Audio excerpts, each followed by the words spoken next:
नमस्कार. The knowledge is power या माझ्या यूट्यूब चॅनलमध्ये आपलं सर्वांचं मनापासून स्वागत करीत आहे. तर बघा मित्रांनो, आज आपण CTET परीक्षेविषयी अभ्यास करणार आहोत. तर बघा, हा प्रश्न पाहूया. बालक अपने समवयस्क समूह के सक्रिय सदस्य किस आयु में होते हैं? तर बघा, प्रश्न काय आहे. बालक अपने समवयस्क समूह के सक्रिय सदस्य किस आयु में होते हैं? तर पहिला पर्याय आहे शिशवावस्था, दुसरा पर्याय आहे बाल्यावस्था, तिसरा पर्याय आहे किशोरावस्था आणि चौथा पर्याय आहे वयस्कावस्था. तर बघा मित्रांनो, या 4 पर्याय दिलेले आहेत. यातील कोणतं उत्तर असेल ते कमेंट बॉक्समध्ये सांगा बरं. कोणतं असेल बरं?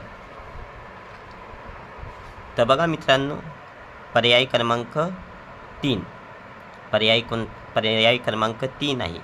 तर बघा, आपण पर्याय क्रमांकाला 3ला गोल करूया. म्हणजे उत्तर आहे किशोरावस्था.